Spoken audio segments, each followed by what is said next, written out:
Çështja e negociatave është në fokus të diskutimeve kryesore në Shqipëri, të paktën në këto ditë deri në datën 18 tetor, kur presim edhe një vendim final nga Brukseli përse përket çështjeve të negociatave dhe nëse Shqipërisë dhe Maqedonisë së Veriut do t'i hapet drita jeshile. Gjasat janë për po. Me mua në studio është bashkuar gazetarja Gerta Banushi. Përshëndetje dhe mirëmëngjes. Herën e fundit kemi qenë në studio, kemi folur me orar fiks kur Bundestagu do të shprehej për Shqipërinë dhe Maqedoninë e Veriut. Ka ndodhur ashtu sikurse e kishim thënë një po, por me kushte. Çfarë ka ndodhur?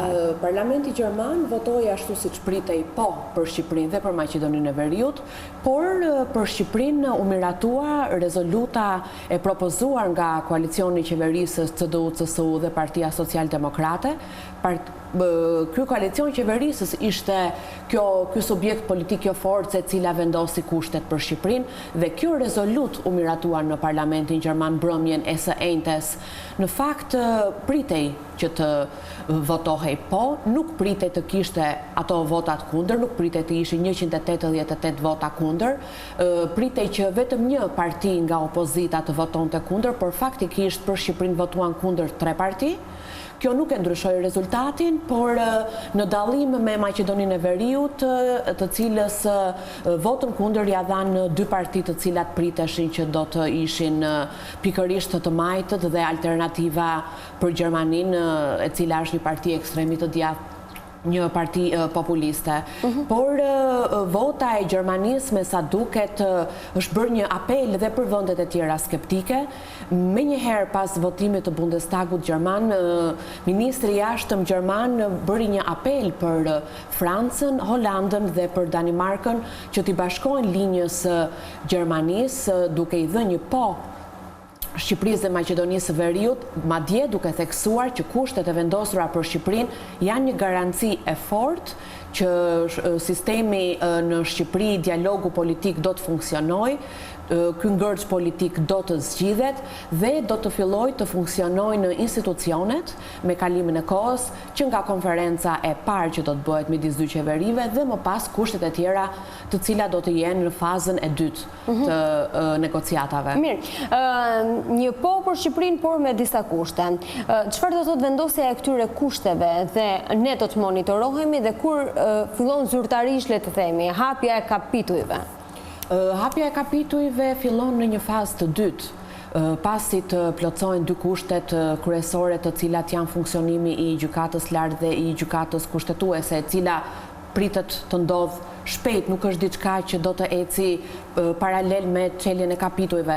Kapitujt e parë që do të hapen janë kapitujt e drejtësisë dhe të sigurisë, kapitujt 23 dhe 24, të cilët do të hapen të parë dhe do të mbyllen të fundit përpara antarësimit. Janë 2 kapitujt më të vështirë, ku është korrupsioni, krimi organizuar dhe çështjet e tjera të cilat kanë të bëjnë me drejtësinë. Por në rezolutën e koalicionit qeverisës, të cilës u ju propozua Bundestagut gjerman dhe u votua me shumicë votash, bëhet e qartë që sipas legjislacionit gjerman, ku është i detyruar që vota të kalojnë nga parlamenti. Pra, kjo është një marrëveshje midis qeverisë federale gjermane dhe Bundestagut gjerman.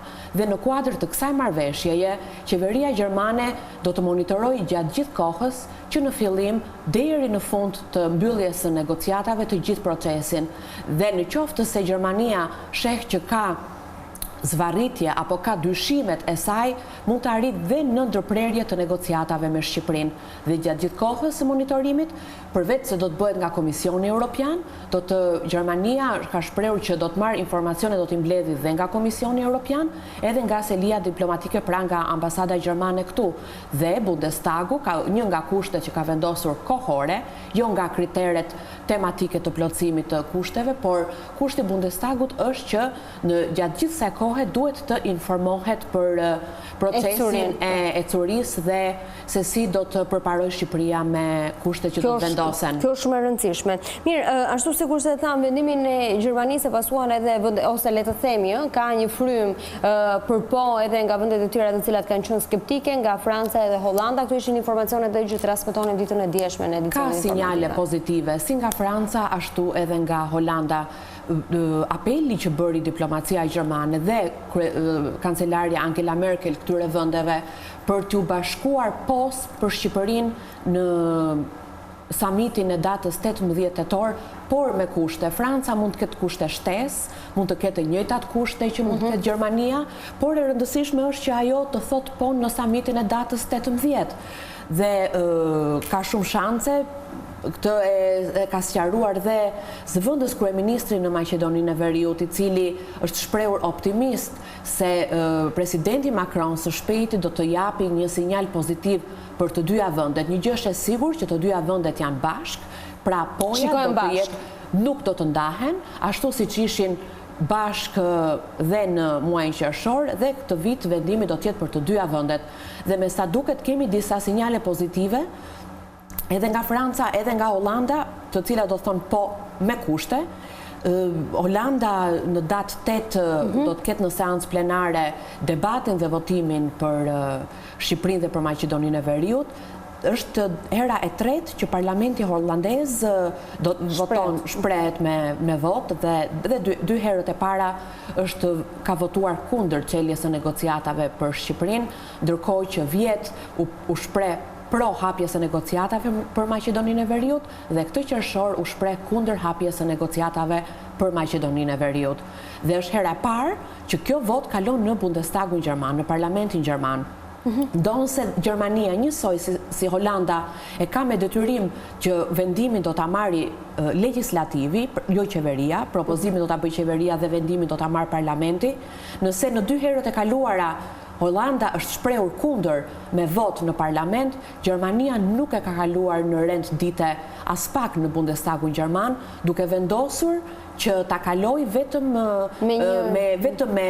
një herë atëherë kur do të thoshte po.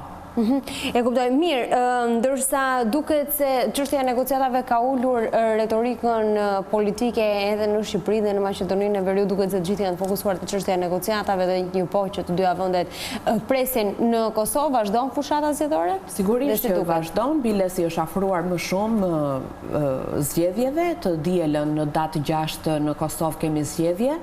Të gjithë liderët, kandidatët për kryeministër, të gjitha forcat politike kanë vendosur një kandidat për kryeministër dhe kryesorët vazhdojnë të bëjnë fushat intensive në të gjithë Kosovën nëpërmjet premtimeve të tyre të brendshme, por rëndësi është kushtuar dhe politikës jashtme, sidomos fokusi ka qenë tek dialogu Kosovë-Serbi. Pjesa më e madhe këtyre liderëve ngulin këmbë dhe premtojnë që dialogun do ta kryesojnë vetë secili nga këta kandidat nëse do të bëhen kryeministër dhe nuk do të jetë presidenti ai që do të udhëheqë dialogun, pavarësisht se nga ana e Serbisë kemi presidentin Aleksandar Vučić, i cili është personi i cili është i ngarkuar për dialogun me Prishtinën, por ajo që vlen të theksohet është që faktori ndërkombëtar, kushdo që të jetë kryeministër, pret në datën 6 apo 7 tetor që një nga gjërat kryesore që duhet bëjë është heqja e taksës për produktet serbe dhe bosnjake, dhe mund të themi që dhe Franca ka kohët e fundit, presidenti Macron e ka shtuar interesin e tij për çështjen e dialogut Kosovë-Serbi, duke theksuar që menjëherë pas zgjedhjeve të parakohshme parlamentare të së dielës do të angazhohet më shumë për dialogun Kosovë-Serbi, gjithmonë duke u nisur nga heqja e taksës. Ka favorit gara në Kosovë deri tani, si flasin sondazhet? Kryeministri në detyrë Ramush Haradinaj vazhdon të këmbgul për vendosjen e taksës. Ka qenë ai që e ka vendosur, vazhdon të jetë stoik në qëndrimin e tij, ndërsa liderët e tjerë, përveç se kanë theksuar që do t'i kushtojnë shumë rëndësi, mendojnë që taksa është diçka e negociueshme.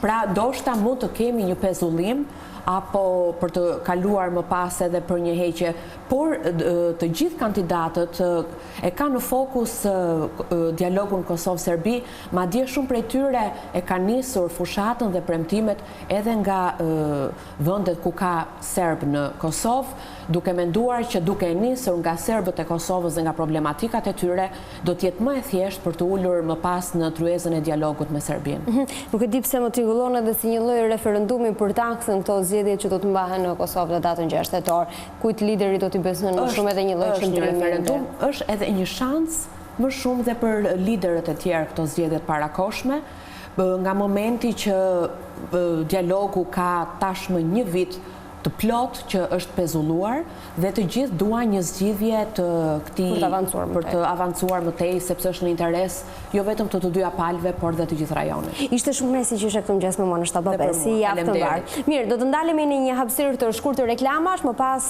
në studio do të jetë Çenkuela së bashku me dy mjeket, mikeshat e emisionit 7:05, do të flasim për intolerancën ushqimore në ADN dhe do të fokusohen në një çështje shumë të rëndësishme, jo vetëm për adoleshentët, por her pas here edhe për të rriturit, për aknet, se si ndikon mënyrja e të ushqyerit në akne dhe se si përmes ushqimit mund t'i parandaloni ato. Është një bisedë me shumë interes, ne duhet ta ndiqni pas pak. Ne do të rikthehemi në pjesën e fundit sërish së bashku, aty ku do diskutojmë për situatën politike me Edmos Pahën.